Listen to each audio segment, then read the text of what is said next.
Sapagkat gayon ang kalooban ng Diyos na dahil sa paggawa ng mabuti ay inyong mapatahimik ang kamangmangan ng mga taong angal. Sa English, for this is the will of God that by doing good, you should put to silence the ignorance of foolish people. Pupusalita natin Panginoon,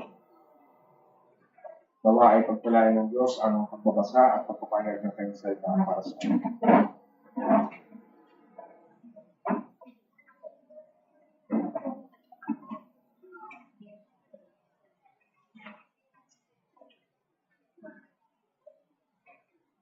Ang Hollywood po ay mahigit 100 taon na po ang gulang. So it was, I think, in 1910 na nagkaroon po ng unang film that was produced in Hollywood. At ang Hollywood din po ang nasa pangunahin po siya, o nangunguna siya in terms of entertainment industry. At sa mundo po ng entertainment, dahil po ito ay make-believe world, hindi po ito totoo, ang moralidad at prinsipyo ay hindi kinakailangan para ikaw ay maging successful sa mundo ng Hollywood. Ang isang tao po ay makakuha ng attention, hindi dahil siya nagiging matuwid at hindi dahil siya po ay nagiging maayos, kundi dahil siya ay nagiging weird or nagiging sinful or even immoral, at sa panahon po natin ay lalo pong lumalaganap ang mga bagay na iyan.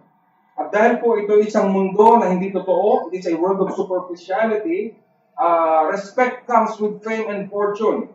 Hindi principles, but fame and fortune is what will require the respect or earn the respect of people. At yung mga values na yan ay reflection din ng society dahil as more and more people find self-expression, people are being more admired because they, instead of being restrained na sarili nila, habang lalo nilang pinapakita kung sino talaga sila, ay lalo silang sumisikat pa. So that's why in our world today, pag meron lumalabas na gay or lesbian, ay isa pa ang pinupuri, di ba, ng ating mundo. Kasi hindi na nga self-restraint, kundi self-expression ang mas pinapahalagan po ng mundo. Isa po sa mga attractions ng entertainment industry is money. At meron pong kasabihan, when money speaks, everybody listens. So sa ating mundo, ang pinakamagandang way para mapatunayan na mali silang lahat at tama ka, is that you become successful. So who can argue with success? Ika nga nila. That's what people think. Para sa marami, ang self-exaltation, ang pagtataas ng sarili, ay isang napakagandang paraan para mapaghigantihan mo yung mga kaaway mo. So, kung ikaw ay naging matagumpay sa buhay, nagkaroon ka ng kayamanan, nag-influensya ka, diba, naging makapangyarihan ka, mapapatahimik mo yung mga kaaway mo. Yun nga lang, no matter how much successful you become, kahit ano man ang naabot mo, you can never mask evil. At kahit po sa ating mundong makasalanan, kahit nasabihin natin na nilalabnawan na ng mga tao ang moralidad, the sense of right and wrong is something that will always be with us and will haunt us. So even now, even after decades of covering up or denial o ano man ang ginagawa, kahit yung mga kaso ni Pepsi Paloma at yung ibang mga scandalous things that happened in the past, ay parang nagsusurface ulit, para nabubuhay ulit. Kasi mahirap talaga i-mask ang evil. Mumultuhin talaga tayo niyan. So bilang mga Kristiyano, ang pagtataas ng sarili ay isang bagay na dapat po natin kinamumuhian. Kaya nga po tayo, hindi tayo pupunta or we will not resort to asserting ourselves to show who's boss, but rather what do? We do what is right and what is good. So there will always be humility in our part. Hindi ang agenda natin na hindi ipakita kung sino tayo, ano ang naabot natin, kundi magpatuloy sa kabutihan. So thus, our message is entitled, The Calm of Goodness. So that's what I hope we would see today, that we would be helped by our message. And again, I'd like to read to you yung 1 Peter 2:15, kung saan hango ang ating mensahe. For this is the will of God, that by doing good, we should put to silence the ignorance of foolish people. Mga kapatid at mga kasama, as Christians, alam po natin na tayo yung mga estranghero at tayo yung mga manlalakbay lamang sa mundong ito. Ang mga Kristiyano are those who are to be the most devoted to what is good, to for this world, even if we are strangers and pilgrims here. Na kahit sabihin natin temporary citizens lamang tayo, kahit sabihin po natin wala dito ang ating mga puso, pero kung meron man naghahangad ng totoong kabutihan, wala na pong iba kundi ang mga Kristiyano. And it is exactly because we are not of this world that makes us truly care. Because we are not affected supposedly by the things of this world, it makes us relate to this world properly and objectively. Nakikita po natin ang lahat ng bagay from eternity's perspective. Magpakailanman po ang ating pananaw. Hindi po tayo nakalimitado lamang dito, yung mangyayari bukas, yung nangyayari kahapon, kundi tinitignan po natin ang lahat ng bagay mula po sa perspective ng eternity. Tinitignan po natin ang meaning ng lahat ng bagay ayon sa kaluwalhatian ng ating Panginoon. Hindi po ano yung makakamkam natin. At nakikita rin po natin ang kasalanan bilang kaaway sa lahat ng mabuti. Kaya nga mababasa po natin sa chapter na ito, sa verses 13 and 14 of chapter 2, kung paano sinasabi ng Apostol Pedro na tayo po ay dapat marunong magpasakop sa pamahalaan alang-alang sa Panginoon. Alam po natin na kung ang lahat ng bagay ay niloob ng Diyos para sa kanyang kaluwalhatian, na ang lahat ng bagay dito ay patungo sa kaganapan ng plano ng ating Panginoon, kahit yung masasamang bagay. Ibig po sabihin yan, kaya po natin magtiwala sa ating Diyos na siyang nagtatalaga ng lahat ng bagay na mangyayari. Kahit mga bagay na hindi maganda, kahit yung mga pamahalan pa na hindi parang karapat-dapat sila namamahala sa atin. Alam natin yan ay in-appoint ng Panginoon still for our good. At habang ang mundong po ito ay kung saan ang mga tao ay nag-aaway at kung saan sila ay nagtataasan lamang ang kanilang sariling interes o nagpapataas ang kanilang interes, hindi po nakakapagtaka kung ang mga Kristiyano ay lalong kagagalitan ng sanlibutan. So as Christians, we are different from the world. As Christians, we are not like the world. As Christians, we love what is good and what is right. It is not surprising na dahil po dyan ay hindi po tayo magbe-blend or magja-jive sa sanlibutan ito. We will be hated more. But then, even so, we are to do good, just like our text says.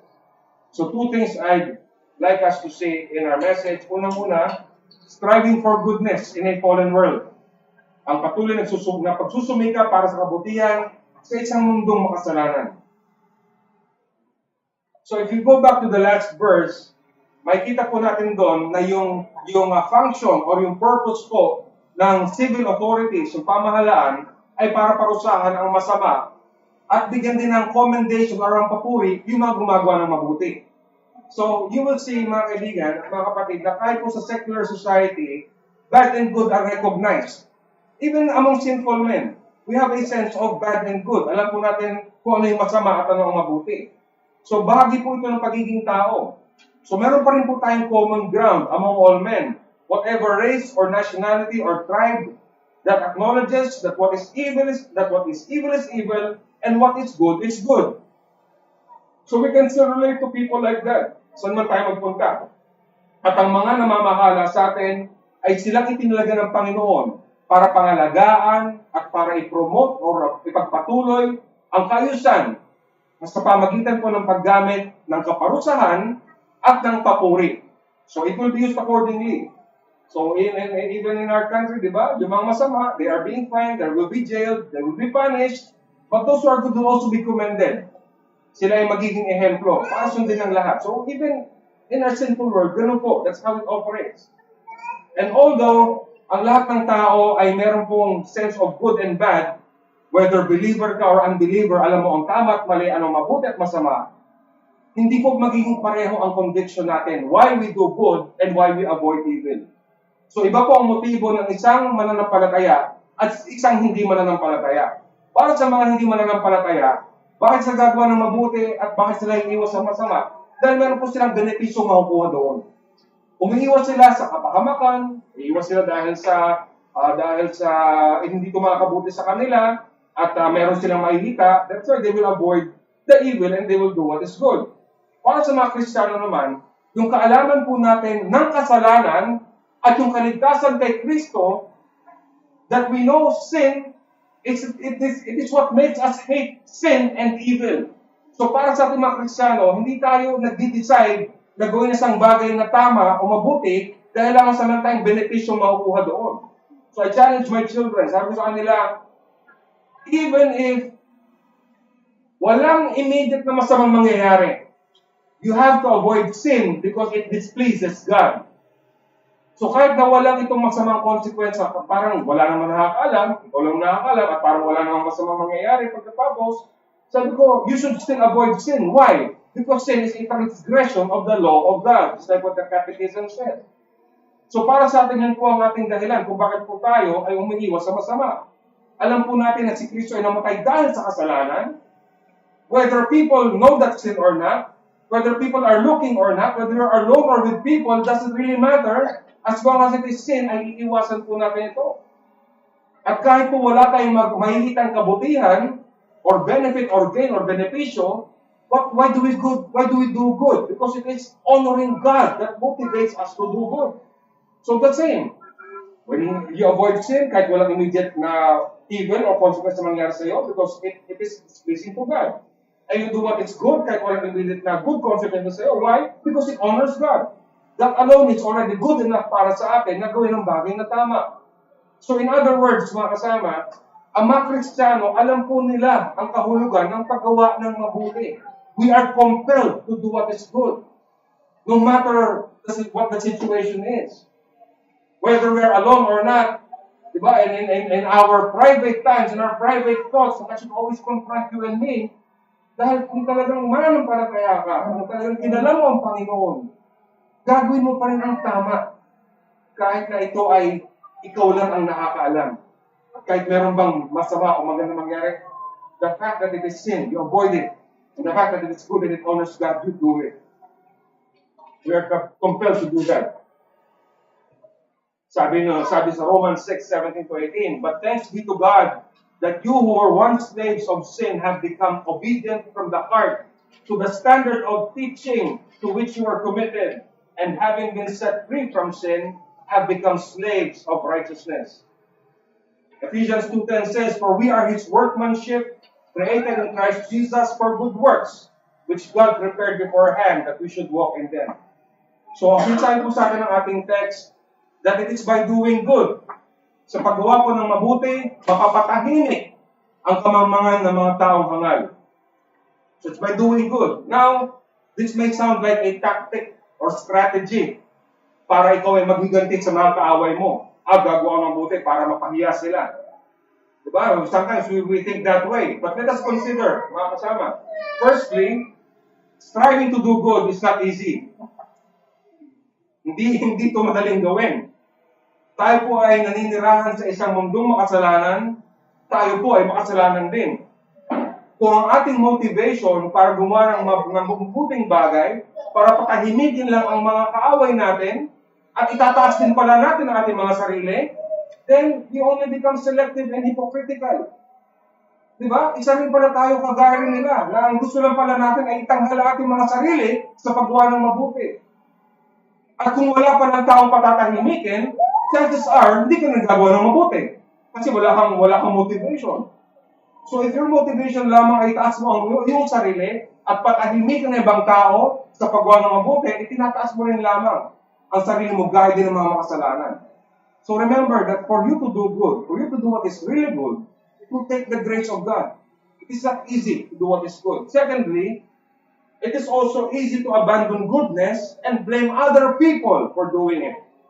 So madali po para sa atin ang mag-give up na lang mga bagay na maganda at tama, at tapos pag pinabayaan natin yan, sisisihin natin ibang tao sa ating pong pagpapabaya. So any pain or hurt, ano man ang sakit or yung pasakit na ating nararamdaman or offense or atraso na ginawa sa atin, ay napakadali para sa atin na gamitin para i-justify ang kasalanan. Madali para sa atin na sisina ibang tao dahil sa kasalanan na ginagawa natin. For example, ang mga rebellious children, mga batang rebellious sa mga magulang nila, ginagamit po nila palagi ang pagiging stricto ng magulang sa kanilang pagiging rebelde. And it is not a reason for a child to rebel against the parents kahit mahigpit pa ang magulang nila. Siguro kung ang magulang nila ay tinuturuan sila magnakaw or pumatay, rebellion would be justifiable. Pero naghihigpit lamang yung magulang in terms of discipline at tapos mag-rebelde yung mga bata and they will say na sobrang higpit kasi ng magulang ko, ay hindi po dahilan yan. Pero yun po ang nangyari sa ating lipunan. And many people are buying that excuse. Even Christians, they will say na masyado kasing mahigpit ang magulang kaya nag-rebelde ang mga bata. But that is not a reason for children to rebel. The Bible does not say dahil ganyan ang magulang, mag-rebelde ko, that's sobrang higpit. And for all you know, di ba, sa panahon ngayon, lumalabas na yung mga articles na yung mga batang lumaki sa mahigpit na nanay o magulang ay mas nagiging responsable later on in life. So it is not absolute or it is not, we cannot hold on to that na dahil rebelde dahil ang mga magulang ay mahigpit, nag-rebelde ang mga bata, and it is excusable because of that. O kaya, ang isang nangangaliwang spouse or asawa ay kaya siya nangaliwa kasi sinisisi niya yung kakulangan ng kanyang asawa. Hindi rin dahilan yun. Walang sinasabing Biblia sa akin na pag ang asawa mo ay nangaliwa ay meron ka ng dahilan na mag-rebelde sa asawa mo o gumawa ka ng kalokohan. Diba? So the reason why are people doing this? It is because naghahanap lamang po sila ng dahilan para i-justify ang kanyang sariling selfishness. O dahil din ang asawa ko, nangangaliwa siya, gagastusin ko lahat ng pera niya. Kung ganun ba, lulustahin ko yung kayamanan niya. Or magpapahappy-happy rin ako. Hindi ako gagawa ng ginagawa niya, pero doon ako sa mga barkada ko. Ako yung mag-happy-happy rin. Hayaan ko yung bahay namin. All of those things. Diba? We only find excuses for it. Instead of doing what is right, we blame other people for the wrong that we do. So dapat po natin tandaan na ang paggawa po ng mabuti ay hindi po nakadepende sa ating sitwasyon. Kung favorable or hindi ang ating pagkakataon para gumawa tayo ng mabuti. Did the Bible say na if the situation is good, then do good? If the situation is bad, then do bad? Hindi ba nung exhortation ni Paul about submitting to authorities? In the book of Romans, hindi ba nung panahon na siniro ang emperor? And Nero would be one of the most ruthless emperors in the Roman Empire, in the history of the Roman Empire, and yet, ang exhortation is still to submit to authorities. So, hindi po nakadepende sa sitwasyon natin kung tayo po ay gagawa ng mabuti o hindi. Depende sa kung pabor o hindi ang sitwasyon natin. Whether there are ignorant people who shall be silenced or not, still does not depend there. Ang goodness po natin ay magiging normal na course ng isang Kristiyano because they honor God. That is that's the path that they take. They will always travel that path of doing what is good and what is right because they love God and they honor God. Ang paggawa po ng mabuti ay hindi po para maipakita natin kung sino tayo. We don't show off our good deeds. Hindi rin po ito selective. So in our recent verses, we see that goodness is something that is pursued even during very unfavorable situations. Ito na sa kanina. Kaya tandaan po natin, hindi kinakailangan conducive ang environment po para gumawa ka ng mabuti. In the case of the apostles, sila po ay nabubuhay sa isang lipunan na kung saan ang mga tao doon ay hostile or galit sa mga Kristiyano. Sila po ay pinapersecute.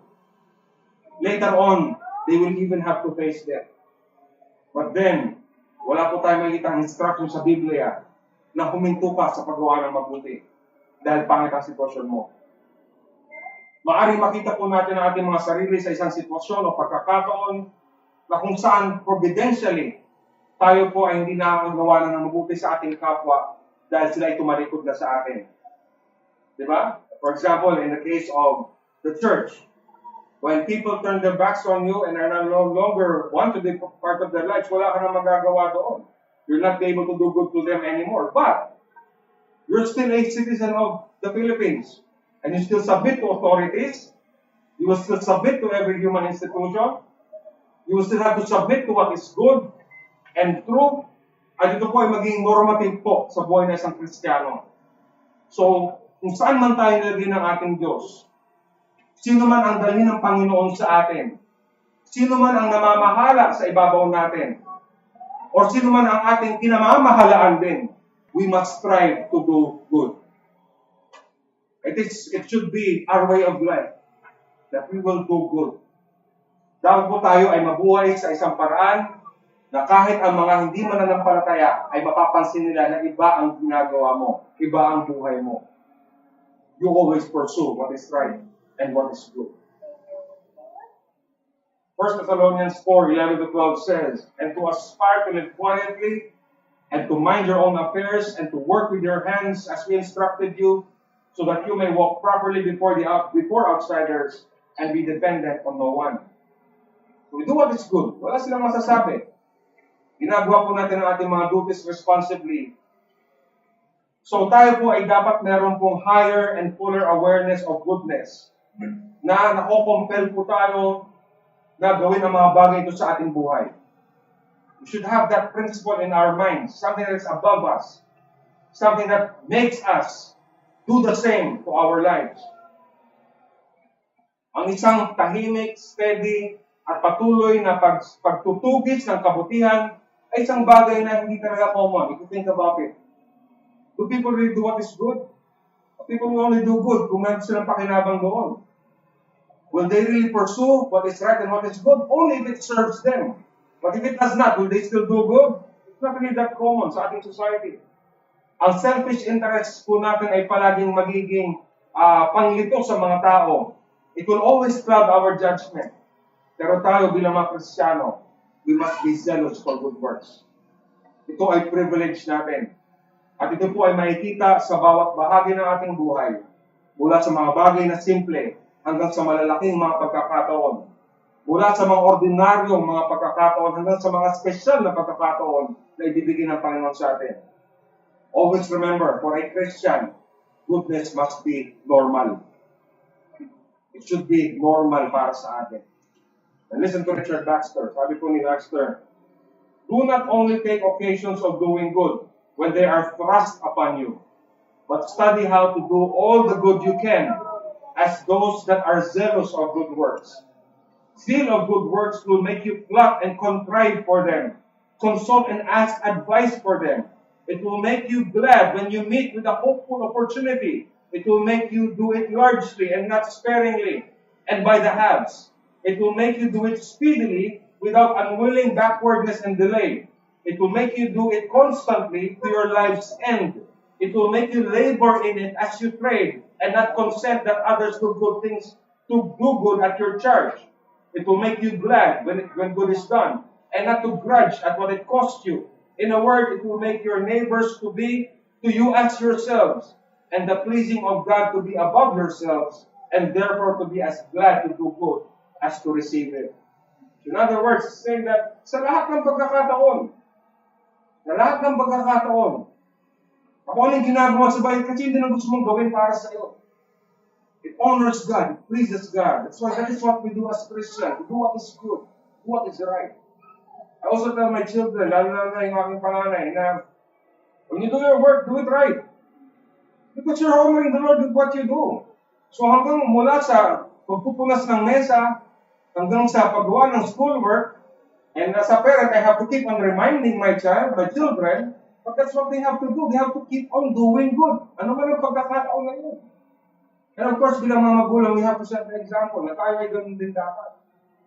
But that's what we are as Christians. Why? Because we do all things to the glory of God. So dapat ito po ay normal sa atin. Hindi po tayo nandadaya, hindi rin tayo gagawa ng mabuti lamang, pag napapansin tayo, doesn't really matter. We are to do good because it honors God, it pleases God. We are Christians, not been saved from sin and death. That's why we do what is good and what is right. The second point is the humbling effect of pursuing goodness. Again from our text, sabi po, 1 Peter 2:15. "For this is the will of God, that by doing good you should put to silence the ignorance of foolish people." So makikita po natin sa Biblia, yung benefit or benepisyo po, yung kabutihan na nadudulot sa atin by being in submission to the authorities. Now, we should perform well as one who is subject to authority, and if you do so, you will surely have something good that will come out of it. So meron din naman maganda mangyari if you pursue what is good.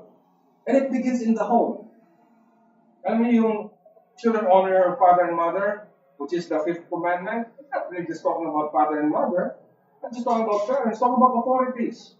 So isang bata na turuan ng authority sa bahay, na natutunan magmahal ng authority, ito yung para mabuti para sa kanya. Paglabas niya ng tahanan, irerespetuhin din niya ang mga pamahalaan o naman yung authority over niya. So for example, if a child learns how to respect authority inside the home, pagdating niya sa eskwelahan, irerespetuhin din niya yung kanyang mga guro. Pagdating niya sa trabaho, irerespetuhin niya ang kanyang boss. Diba? At bilang citizen ng bansang ito, ay matututo rin siya maging mabuting citizen. Mabuting bahagi ng lipunan dahil siya ay natuto mag-submit sa authority. So it's not just about being respectful to your parents, it's being respectful to authorities. Sabi sa Ephesians 6:1-3, Children, obey your parents in the Lord, for this is right. Honor your father and mother. This is the first commandment with a promise, that it may go well with you and that you may live long in the land.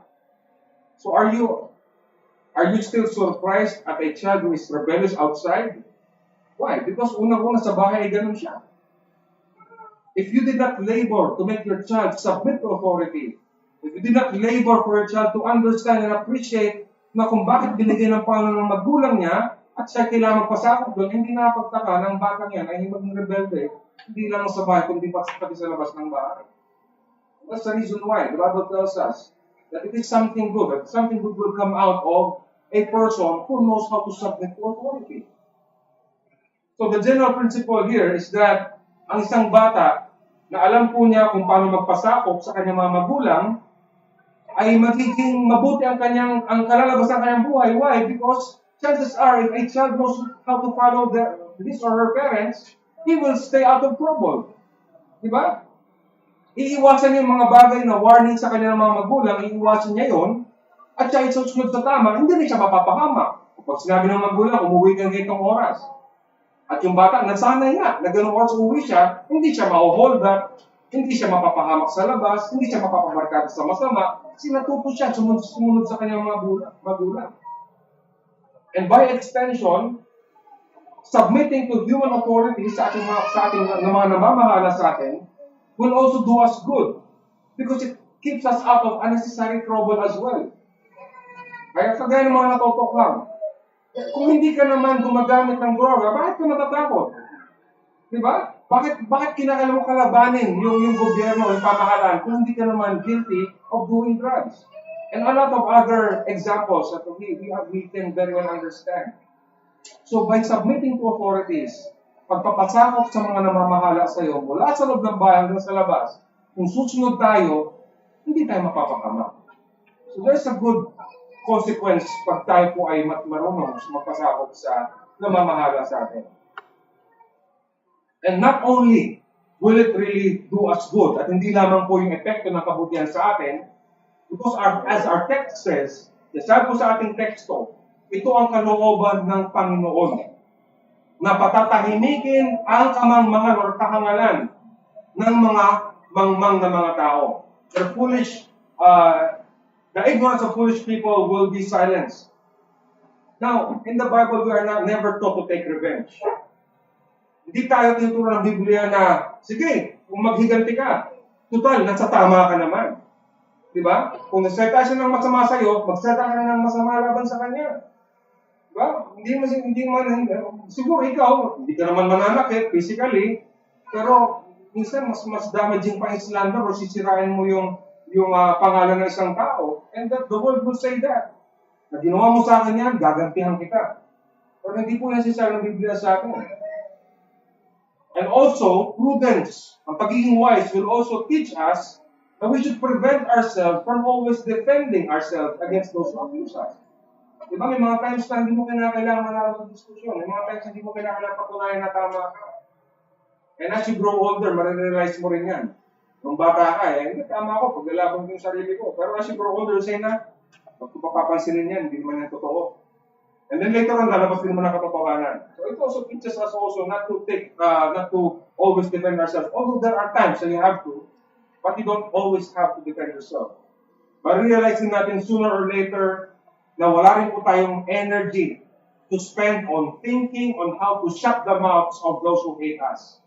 So parang uubusin mo yung panahon mo at emosyon mo at lakas mo para patahimikin lamang yung mga taong galit sa'yo.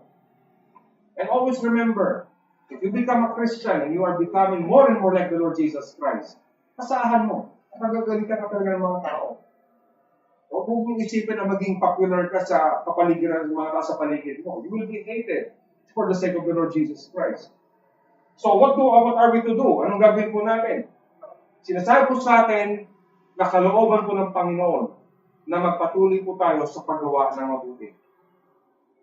We have to pursue goodness as normal para sa atin. In other words, wala naman talagang iba that we have to exert effort on. Because no matter what the situation is, you will still do good. Diba? Normal ito sa'yo. Wala ka naman ibang extra effort na binibigay. Kung sanay ka gumawa ng tama, ay gagawa ka talaga ng tama. Patuloy po natin gagawin honorable ang ating pagkilos, ang ating mga pananalita, ang ating mga magawa, ang ating gawin. We will still submit to civil authorities. We will still submit to every human institution. We are simply called to live out our obedience to God Himself. And one way to show that you are obeying God is obeying those whom God has put over you. And by doing so, sa pagkilos po natin ng tama at sa paggawa ng mabuti, niloob din ng Panginoon na patatahimikin ang mga tao galit sa atin. That is how we silence people. Not by taking on revenge, not by asserting ourselves, but by doing good.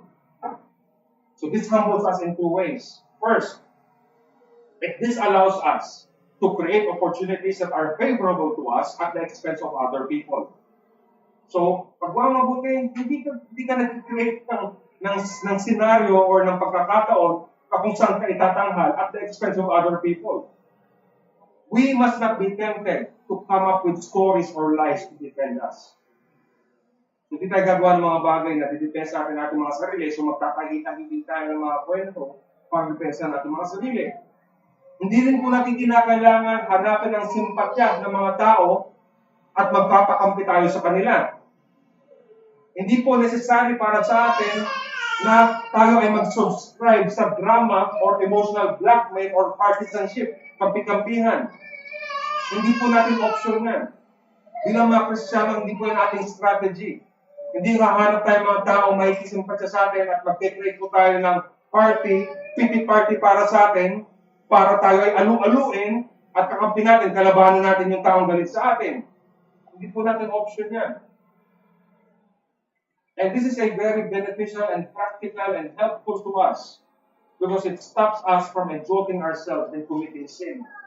So when you are wronged by a person, inapraso ka, may galit sa'yo, huwag ka mag-create ng pagkakataon na kung saan itatakal mo na ng sarili. What should you do? Keep on doing what is good. So, maging normal sa yung mga bagay na yan. So, ang isang tao, pag siya'y na may kinainisan o siya ay nakasagupa sa isang enkwentro, ang gagawin niya unang-una, magpapakampi siya. Yan ang mundo eh. Hahanap ka ng mga taong mahikinig sa'yo. Para tayo sa ating mga Kristyano, anong ginagawa yan? What do? We do good. Patuloy kang buwan ng kabutihan. Pag mabuti ka sa pamilya mo, kung saan ka nilagay ng Panginoon, sa trabaho mo, sa school mo, or relationship na meron ka, continue to do what is good. Continue to exert efforts that you will keep on doing good. So don't create opportunities na kung saan ay pabor sa'yo ang kwento, ang sitwasyon para makaganti ka sa kapwa mo. Secondly, it makes us also realize that it is God who will silence them for us. But it's God's will. That by doing good, patatahimikin natin yung kamangmangan ng mga taong hangal. So in His providence, in God's providence, evil shall be exposed. Kung hindi man ma-expose yan sa panahon natin at kinamatayan natin yan, don't worry, because on Judgment Day, it will be exposed. Ultimately, it will be exposed. Dahil habang nakikita po ang good deeds, evil deeds ay nakikita rin. Kung hindi natin may tatago yung mga bagay na ginagawa natin, masama man o mabuti ito. Tignan nyo lamang po yung paraan ng buhay ng mga tao na nagsusumikap sa kabutihan. At nakikita na yung mga tao nagsusumikap sa pagiging makasarili at makasalanan. Hindi man mahirap makita. It's not hard to see. If a person is pursuing righteousness, what is good, you will see that. If a person is pursuing wrong and sin, you will also see that. Hindi ko mahirap makita. Kung tayo po ay nagpapatuloy na tumutugid sa kabutihan, ang gagawin ng mga taong hangal, mapipilitan po sila na batuhan ka ng mga maling akusasyon. Pagbibintangan ka ng mga mali. And don't be worried, because every false charge against God's children will only add up to the guilt of the people who do that to God's children. So, kasinungalingan yun. And they will have to bear their sin. But then, ultimately, Panginoon ang magpapatahimik sa mga taong yan. That's why the Bible tells us, huwag kayong mag-iiganti. Huwag niyong parang itaas ang sarili, huwag niyong tatanghal ang sarili mo. Peter says in 1 Peter 3, 9-14, do not repay evil for evil, or reviling for reviling. But on the contrary, bless. For this you were called, that you may obtain a blessing. For whoever desires to love life and see good days, let him keep his tongue from evil and his lips from speaking deceit. Let him turn away from evil and do good. Let him seek peace and pursue it. For the eyes of the Lord are on the righteous, and his ears are open to their prayer. But the face of the Lord is against those who do evil. Now who is there to harm you if you are zealous for what is good? But even if you should suffer for righteousness' sake, you will be blessed. Have no fear of them, nor be troubled. Ay kakampi mo ang buong mundo. Ay kahit kagalit mo ang buong mundo. If you are pursuing God, who can really be against you? God is for us, hindi po ba? So again, in all of this, ang ating pong text ay hindi po tayo tinuturuan na maging proud sa ating kabutihan. Hindi rin po tayo tinuturuan ng ating text na gamitin ang good deeds bilang taktika para patahimikin ang mga taong galit sa atin. What do? We simply pursue good deeds as we honor God. And it is not our job to silence those people. Ito ay kalooban ng Panginoon. And as we do so, strive to do good. Ang paggawa po ng mabuti ay kailanman hindi po tayo magiging talo. Hindi ka lugi. Pag gumawa ka ng tama, gumawa ka ng mabuti, kahit na parang bang walang kapalit, kahit wala po itong parang magandang kalalabasan immediately na ma-benepisyo para sa atin, hindi ka lugi. I really believe that when you honor God, you have already received something. That's why you are able to honor God. Ano bang hinihiling natin? Ano bang kapalit ang hinihiling natin? Nakita mo na kung sino ang Panginoon. Nakita mo na ang Panginoon sa Kristo. Nagagawa ka ng tama at mabuti. So look at that contrast. On the one hand, God's people, God's children simply do what they must do. They please God in all things. On the other hand, the wicked exert effort to slander and accuse. Ito hindi yung pagkakaiba. Diba? Ang mga anak ng Panginoon, kapatulan na sa kabutihan. Ang mga hindi mananampalataya, nagtatahi-tahi ng mga kwento. Kasinungalingan para makapanghirap. And although napaka-tempting para sa atin na paghigantihan ang ating mga sarili, na awayin natin, fire with fire, may we always remember that what we are told is to simply rest in God. Manahimik tayo at magtiwala tayo sa kabutihan ng ating Panginoon. Sabi ni Jerry Bridges, the opposite of retaliation is to entrust ourselves to God, who judges justly.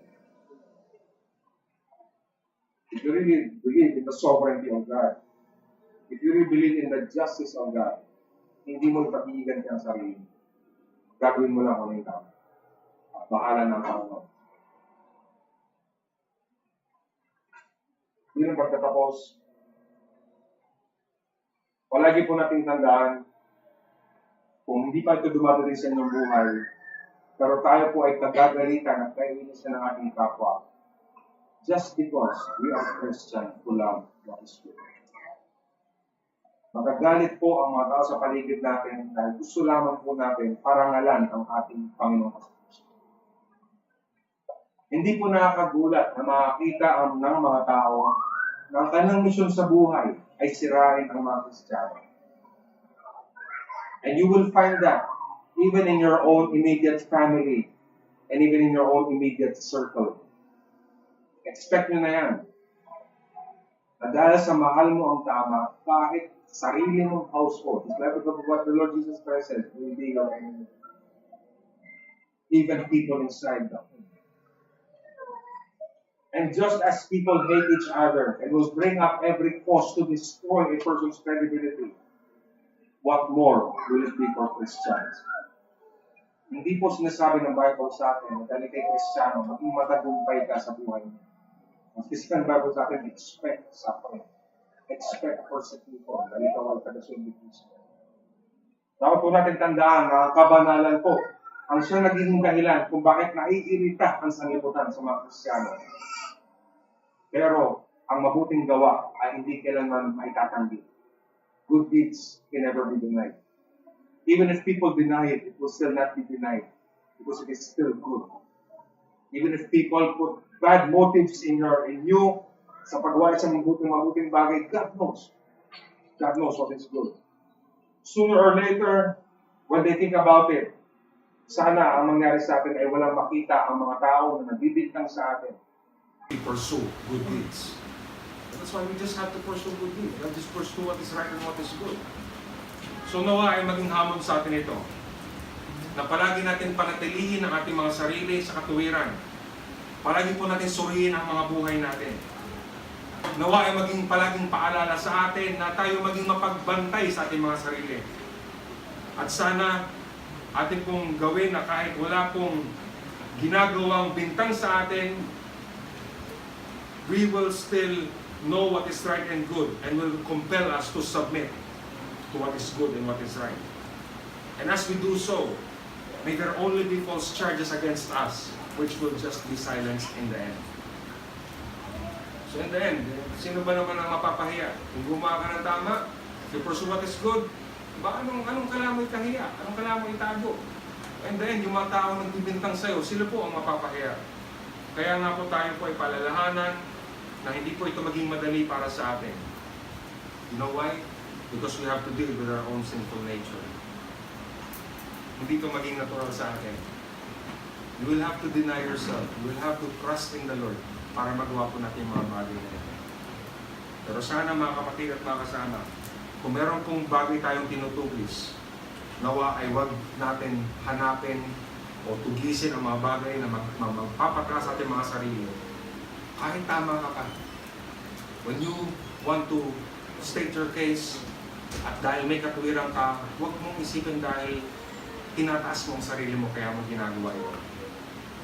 But you only say what is right and what is good. You may defend yourself, not because gusto mong itaas ang sarili mo, but because you're only pursuing goodness and trusting in our Almighty God who says, vengeance is mine. Sabi sa 1 Peter 4:19, therefore let those who suffer according to God's will entrust their souls to a faithful Creator while doing good. We are safe in God's hands. We are safe in the care of our Savior. Why should we fear man?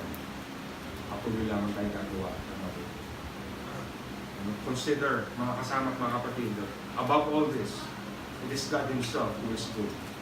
And truly, dating ang panahon, ipaghihiganti niya, ibibigay niya ang kabayaran na nararapat.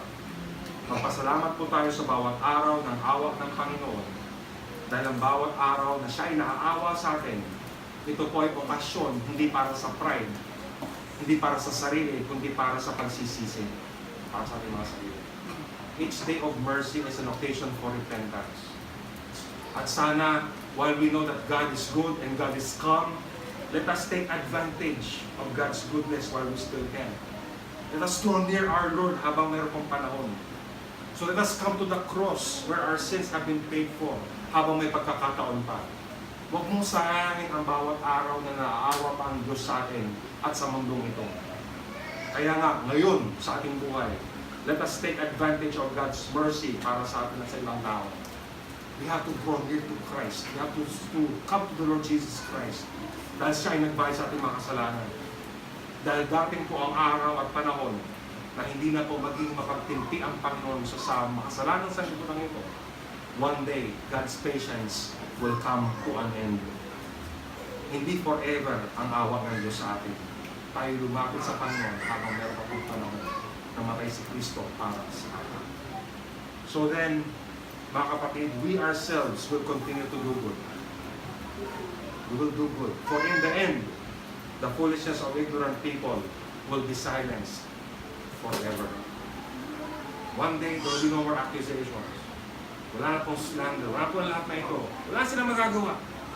Diba? Kung di mo natin ma-achieve yan sa panahon natin ngayon, sigurado isang araw, mawawala lahat yan. So, for now, pursue what is good. Silence your enemies. It is God's will that you do so. Dahil ating pong ginagawa palagi kung ano lamang. Let us pray.